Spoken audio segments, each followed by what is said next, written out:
happens later on in your journey, right? So remember when I said Sonya looked at me and she wanted to be an MMA fighter. So after you won the tournament, after you graduated, you moved out to California and you accomplished another milestone in your life. And you became an MMA fighter and you won your debut fight.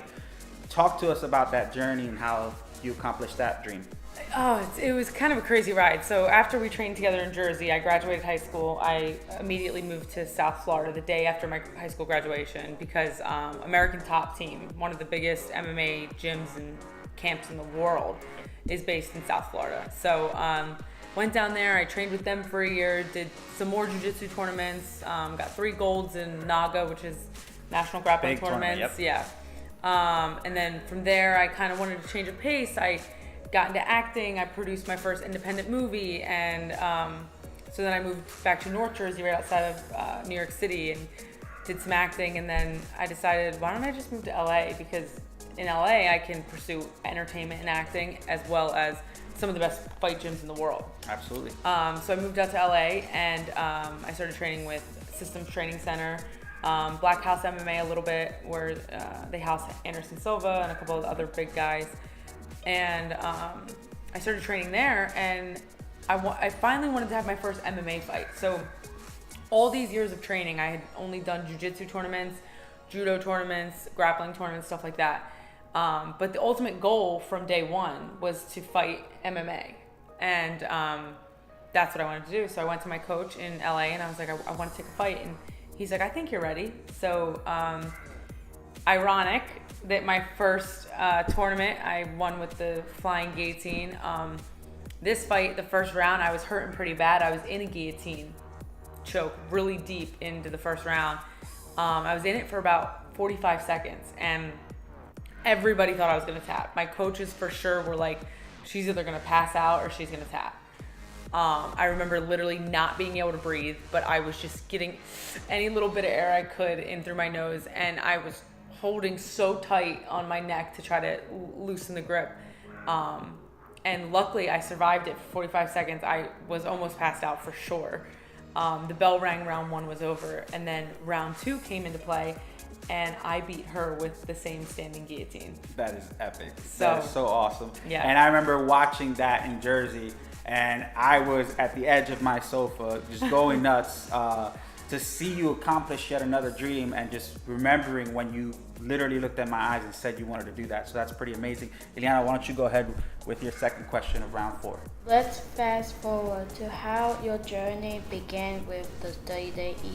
Talk to us about how you got started with WWE Tough Enough and your experience at the house. So, so I'm living in LA. I'm fighting mixed martial arts. I had 3 fights by this time. And I was doing a podcast, a UFC podcast for Maria Menounos on a network called AfterBuzz TV. And through that podcast, Maria kind of became like a mentor to me, and her husband, Kevin Undergaro.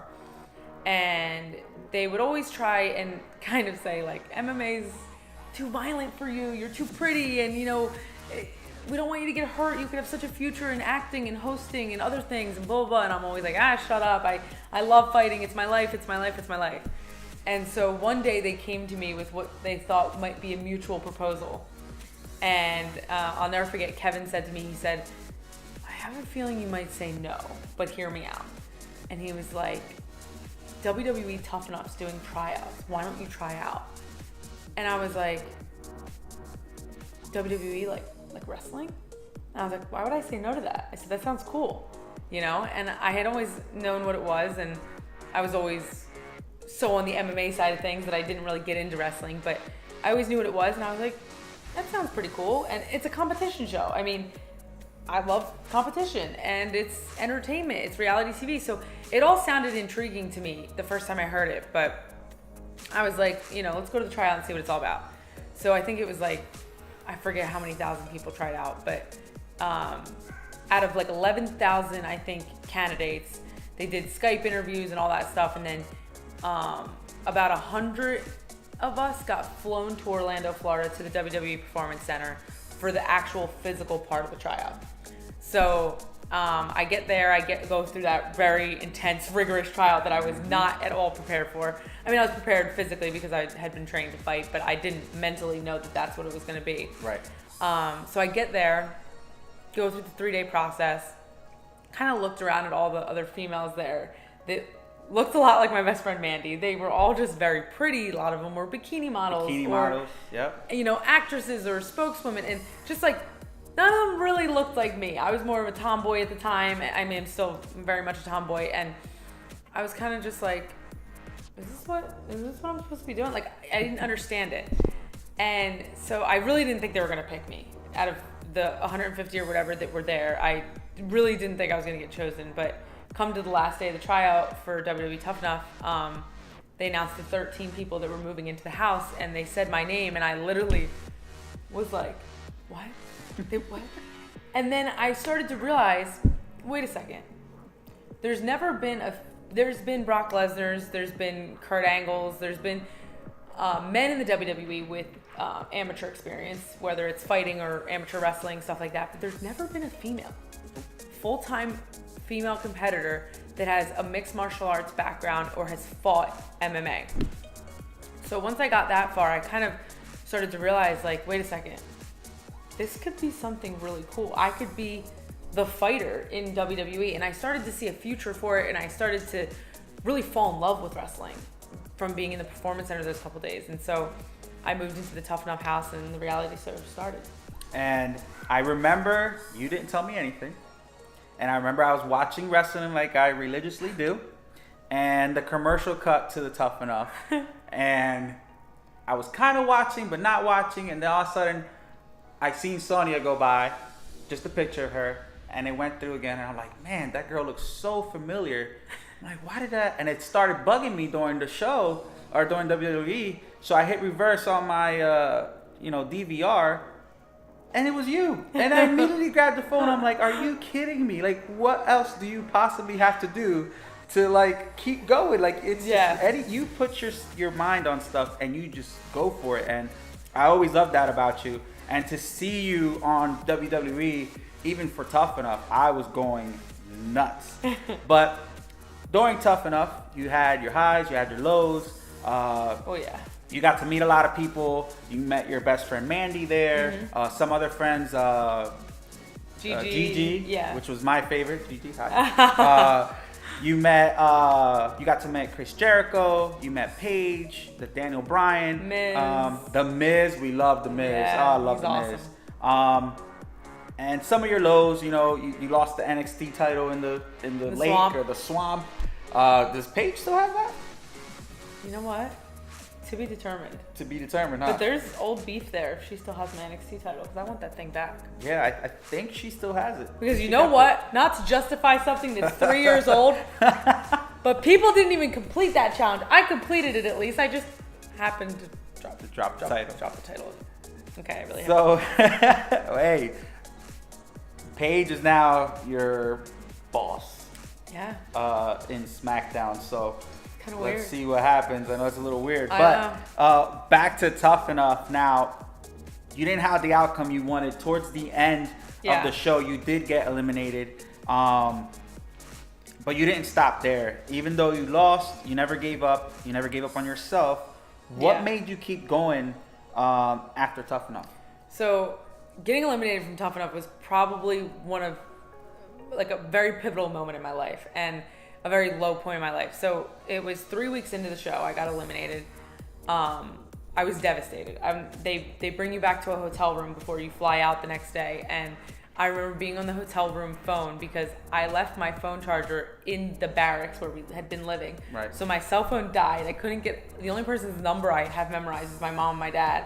So I called my mom from the hotel phone, and I was just so sad. I was like, I have literally, over the past 6 weeks of being with this company, fallen in love with the sport of wrestling and sports entertainment and everything that WWE stands for. And you put in a lot of work. A lot of work. Yeah, there was physically, mentally, it was definitely exhausting, but I was addicted to it. And I fell in love with MMA that first time when I was 16 years old. I had done the same thing with the WWE now. And once I have my sights set on getting back to the WWE, like literally nothing could stop me. I was like, I will get back to that performance center. They will hire me. So I flew back to LA where I had been bartending, and I was managing a craft beer bar and bartending and training full-time MMA. So I went back to LA, went back to bartending, and I'll never forget, it was the end of the night.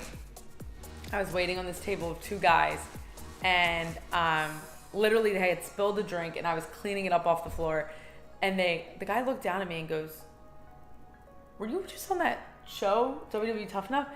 And I was like, Yep, I was. And he's like, "Oh wow." He's like, "My wife loved you." And I was like, "Oh, thanks." And I went in the office in the back, and I just like broke down, and I was like, it made me so sad to realize that it was over. Like, I wanted it so bad, and I felt like I had been working almost my whole life to bring me to the WWE. You know, it's sports and it's entertainment, and I had been a lifetime athlete, and I had been acting and producing movies for years. So it was like literally the two things that I had fallen in love with combined. And so I was just set on the fact that it was meant to be, and I was meant to be there. So I harassed Canyon Seaman, who's one of the hiring agents there. I emailed him every single day. He's like, "Listen, go train with Brian Kendrick," which is awesome, in LA. Awesome. Yep. "And we'll talk about it. Maybe we'll see in a couple months," kind of thing. So I went and trained with Brian Kendrick every single day. So I would train with him, and then I would open the bar at 3 p.m. and I'd close it at 3 a.m. and I'd repeat. And I did that every single day until finally William Regal was coming down to Brian Kendrick's school to do an open tryout kind of thing. And so he came down, and I'll never forget him teaching me how to do a flip bump, and I was hitting the ropes for him and random stuff that he wanted to see us do. And I remember talking to him being like, you know, "Please give me a shot. Like, I know I can do this. There's never been a female MMA fighter in the WWE. I can be that girl." Like, and I remember just kind of like pitching myself to him, and him being like, "Okay, but don't, you know, we'll talk."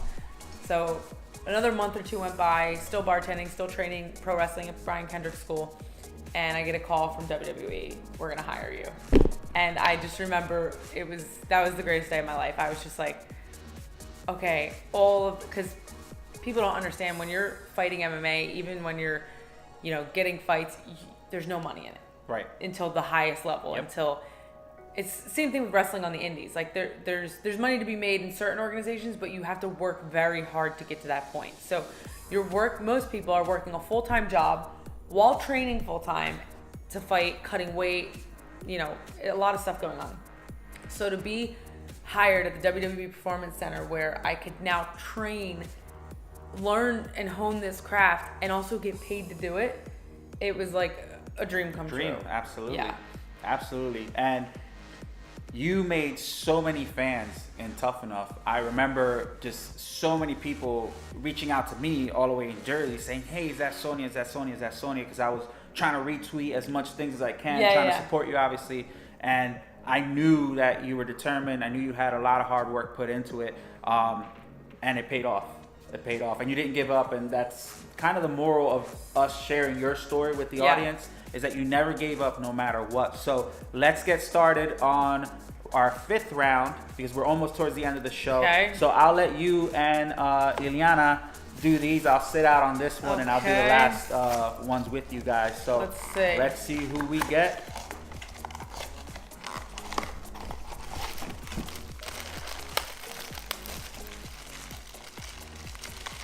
Oh, and who's that? Oh my God, Daniel Bryan. Yes. You saw that, Ileana? Look. Yeah. He's one of my favorites too. Yes. He actually was one of the ones that believed in me from day one in Tough Enough. That's awesome. He didn't want me to go, but then I think he ended up eliminating me, so bye-bye. Just kidding. Yeah, Ileana bought his book, right? Did you? Yep, Ileana bought his book and she read it, which is cool. Now, who'd you get? The Undertaker! The Undertaker! My favorite wrestler to this day. Yeah. The Undertaker. He is the man. Check him out. He's everybody's favorite wrestler. Yeah, what a legend in the sport. Seriously. What a legend in the sport. He definitely paved the way for a lot of these wrestlers up here. Totally. Definitely one of the biggest legends in there. And then let's just take a look at Daniel Bryan so you guys could see. He's pretty neat, doing his little yes movement. So, Ileana, why don't you ask your first question, which is right here. Yep. Let's talk NXT. Talk to us about your journey in NXT, your very first match, and what are some of your favorite NXT moments? See, NXT is a special place because it's like it's almost like college before you graduate and go into the real world. Yep. It's like a bunch of us learning and honing our craft, and it's like you go to work every day, you lift, you train, you work out, you learn, you go to promo class at night, and it's just it was a really cool experience for me. And I think one of the coolest things in NXT is that you have so many different coaches. So you have like Coach Sarah Amato, who's like the women's head coach, and she's so athletic and she believes so strongly in women, and she doesn't think we should wrestle much different than the men. And then you have Coach Norman Smiley, who's such a technical grappler, so to speak, and his actual like wrestling is so crisp and sharp. Everyone kind of specializes in their own little niche, so you just learn all these different aspects from all these different coaches. It's not like they're creating a cookie cutter model, because that's not what wrestling is. Wrestling is opinion based, and it's creative, so it's really cool to have all these different coaches. My first match in NXT was against Nia Jax. Wow. And it was like it lasted like a minute, and I'll never forget it. They said so from all of us that got signed through Tough Enough, I was the first one to get a live event match. Yes, I remember that. It was another pinnacle in your career. Yeah, like it was really cool. Highlight. Yep. I think I started at the Performance Center at the end of September, and my first match was the first week of December, something like that. So I'd only been training for a couple months, and they were like, "You're gonna have a singles match with Nia Jax," and I was just like, "What? Okay." And I remember being so excited. I wasn't even. It's kind of like your first MMA fight. I don't know if anyone else experienced this, but you're not even nervous. You're more excited. Mm-hmm. And then as time goes on, you get nervous, which is weird because it's like you realize the consequences of messing up. Yeah. But the first one's always just like really fun and exciting, and so I was so stoked. And I remember going out there and I didn't mess anything up, so I was so excited. And I came through the curtain and everyone was clapping and they were so happy for me. And I was like, it was the most fun experience of my life. And Nia was great to work with, and it was a lot of fun. That's awesome. What are some of the other moments you had in NXT? Now, we had the privilege and honor to go watch you compete live in several events with your family. Yep. And I just want to say, NXT, period, the whole entire production is amazing. The fans are different. Just the whole experience was just so amazing for us. Obviously, thank you for letting us share that moment with you. But talk to us about performing in these live events around the States, especially like in New York and stuff like that. How fun was it, wrestling there in front of the crowds? Now that you got your name up and everybody knew who Sonya Deville was and things like that, how was that? It's really exciting in NXT because everything is like trial and error. Like I remember going out there some nights and doing something completely different the next night. Like really experimenting with my characters, seeing what works and that's what I still do every night. Right. Trust me, it's such a learning process. But just seeing what works and what doesn't work, and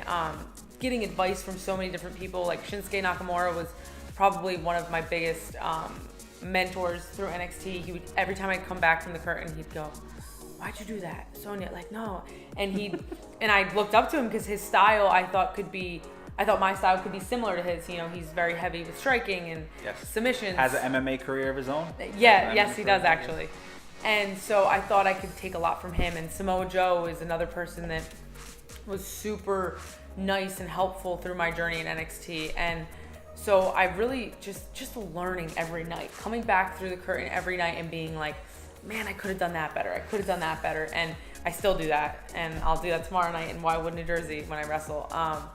But it's just really fun being in front of a live crowd, and you kind of can just learn how to orchestrate a crowd. You learn what they like, what they don't like, and we make jokes because Philly's crowd and Miami, Florida's crowd are complete opposites. Yep. So you travel around the country and you learn what people like and what works. So it's really just a big learning experience every day I'm in there. And during the time that you were in NXT, the competitors that were in NXT are huge. I mean, you had Asuka, you had Shinsuke. I mean, there was Bayley, Carmella. Yeah, I mean, all these competitors. I mean, what timing? What perfect timing? Yeah. Everything happens for a reason, and that's what I love about your stories. The timing for everything was just insane. So let's talk about that. So Sonya was actually scheduled to be on our show prior to this a couple times. The last time she was scheduled, I remember I got a phone call from her on a Saturday or Sunday, say, "Hey Miguel, listen, I'm sorry to do this, but you know how it is. It's super crazy with my schedule, but they called me into work, unscheduled." And I was like, "Okay, it's not a problem. Obviously I understood. I'm always supporting you. Okay, not a problem." Monday night comes, and Crazy. I'm again religiously watching my wrestling. I believe Ileana was at a swim practice, so she wasn't there. But I remember watching, and all of a sudden, the debut of Paige coming back came on, and I was like, "Wow, Paige is back." I love Paige. I think she's a phenomenal wrestler. Even when she was in NXT, I mean, just everything about her is amazing. And then something happened, and I'll let you tell this story next. Yeah, so I was in Houston, Texas for NXT TakeOver, which is the pay-per-view for NXT. Me and Ruby Riott had a singles match on the pre-show of that. Yes. So I was excited enough for that experience. That, for me, at the time, was huge. So I get done my match with Ruby, and Coach Sarah Amato comes out after, and she's just smiling so big. And I'm like, "Oh, was my match that good?" And she was like, "Oh, yeah, the match was fine." And she's like, "But Triple H wants to talk to you." And I was like, "What? Okay." Okay. And so previous to this, we had gotten an email. Me, Ruby Riott, Liv Morgan, Mandy Rose, Sarah Logan, I think that's it. Yeah, I had gotten an email that said, "You guys are to remain in Houston through Wednesday." Now, our pay-per-view was on a Saturday. So why were we going to stay in Houston till Wednesday? We had no idea. So confused. So Triple H comes up to me after my match. He's like, "Great match, good job." And he goes, "You're gonna be staying in Houston." And I was like, "Oh, yeah, for what?" Like, I literally had no idea.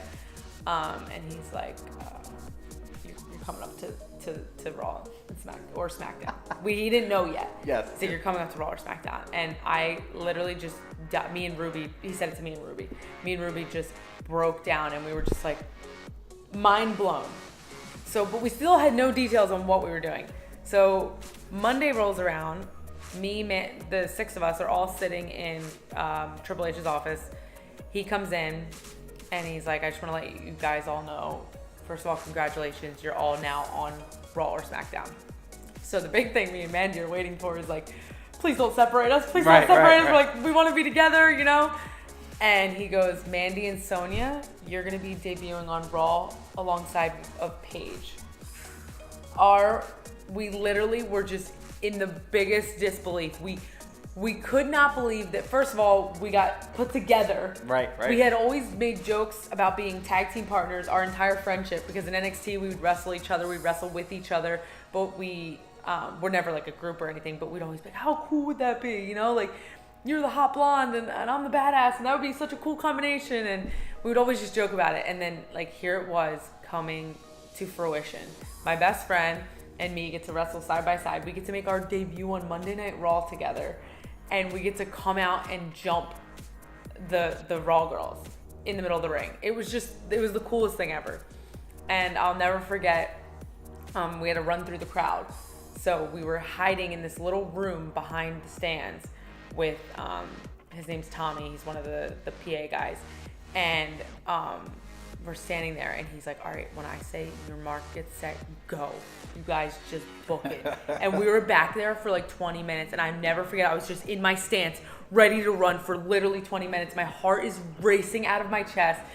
First ever live TV, because NXT is pre-recorded, so, you know, first ever live TV. And I'll never forget, he goes, 1, 2, 3, go. And we just took off as fast as we could. I thought we were going to trip. I literally thought I was going to fall over my own feet, but I was like, "You know what? I got to go for it." Ran in the ring, and the rest is history. Listen, first off, was not expecting that at all. But I was so happy and understood why you couldn't make it to our show. Yeah. And let me tell you, I went nuts. And I was like, this could not have worked out any better. And I remember us, talking here and there as we do because we're friends while you were at NXT. And we were always like, I wonder when I'm going to get the call. I wonder when this is going to happen. I always said, be patient. It'll come to you just like everything else has. But what great timing to come in with Paige and Mandy. And it was just amazing. I remember I recorded it on my DVR and I set up a camera without Ileana knowing. And Ileana went nuts. I remember when she that. saw It was you. so It was cute. so cool. It was definitely like I had goosebumps. I have goosebumps now. It was so cool to watch. Ileana, why don't you go ahead and say your last question? Well, women in the WWE have been making history now more than ever. Talk to us about being a part of that and what it means to you. Yeah, I feel like ever since I started here like 3 years ago, it's kind of like the rise of the women's revolution and now evolution. And it's been the coolest thing to be a part of because literally I go into work every other week, we're hitting a milestone and we're breaking records. And something that's so important to me is equality. And that's Absolutely. gender equality, that's equality in sexuality and really every facet of life.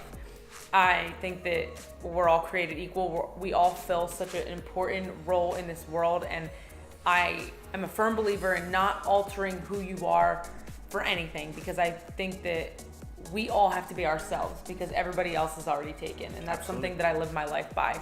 And it's really important to me. So I think it's actually really cool what Toyquest101 does because I think it preaches that exact message. Thank you. Diversity and equality. And so coming into WWE, literally, like I said, first ever women's elimination chamber I was able to be a part of. First ever women's Royal Rumble. First ever women's Battle Royal at a WrestleMania. Like literally milestone after milestone after milestone. And then you had first ever women's cage match and Money in the Bank and Carmella being the first ever Miss Money in the Bank. I mean, literally there's a new record every day. And we are just proving week after week after week that we are equal. We all are equal. We sell tickets just like the men do. We, headline pay-per-views just like the men do.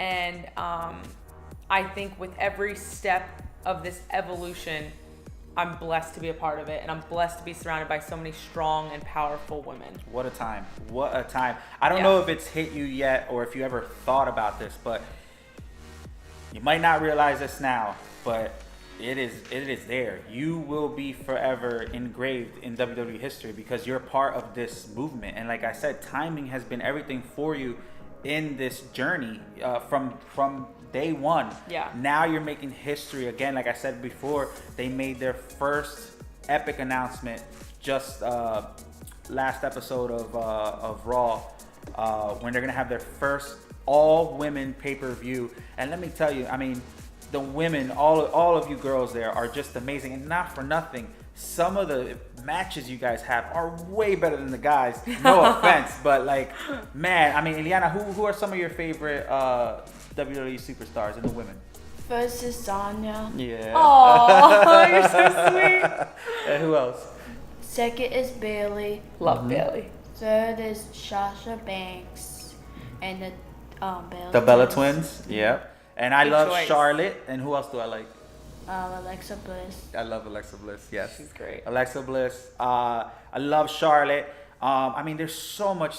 Becky Lynch. I mean, every single one of you women in there is just so talented. I mean, some of the matches between Sasha and Bailey, the things that they did overseas. Having the first women wrestling in that one event. Yep, India. In India, yeah, and the crowd chanting. What they were chanting. This is hope. Yeah.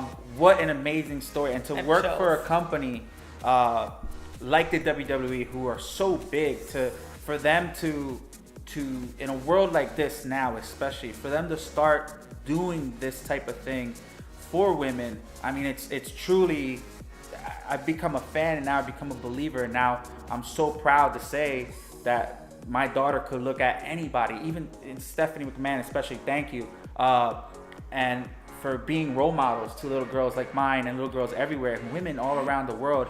I mean, they do things with Susan G. Komen, Make-A-Wish. I mean, so much things that you guys do as a company is amazing, and for you to be a part of that and doing what you're doing today is awesome, and we appreciate it. So thank you for that.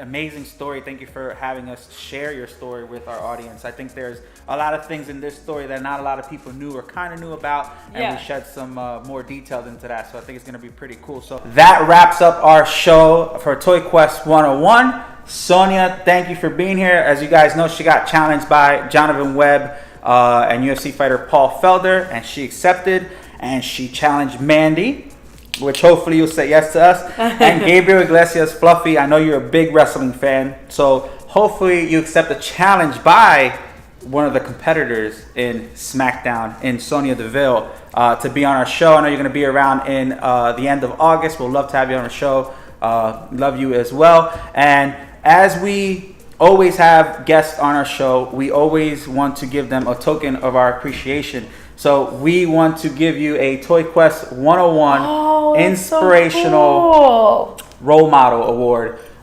This is because of what you've done so far in your whole entire career, in your life. I mean, you've obviously contributed to the WWE, the women movement. I mean, you've done so much for little girls out there and kids and just people in general. I don't think you understand the impact that you might have just by smiling or engaging with one person, being in a match, coming out in this amazing attire representing that community right there is awesome, which we're going to give some autograph giveaways as well. But we want to thank you for all that. And I know it's just the medal, but it represents a lot. You're bringing hope to a lot of kids and little girls all over the place. And at the same token, we want to send a little message to Stephanie McMahon. Stephanie, thank you so much for what you guys are doing, you and Triple H, especially with the women. Everything you guys have done so far in the past couple years have been great. We like to see all this positive energy. We want to thank you for having women like Sonya Deville represent your brand and just doing things that are just setting the bar every single time. We're actually going to send you with Sonya one of our medals as well, just to show you how much we appreciate it. A little girl from Jersey who looks up to you as a role model, as well as she looks up to Sonya Deville and some of the other competitors there. So that wraps up our show. Thank you so much. Thank you guys so much for having me. Miguel, you've played such a pivotal role in my journey, and not only in mixed martial arts, but in my life and spiritually. And Ileana, you inspire me every single day with all that you do for this show, and you inspire little girls, whether you believe that right now or not. Keep up the positivity, guys. Spread the love, and I'll see you next time. Toyquest 101. See you guys. Bye, guys.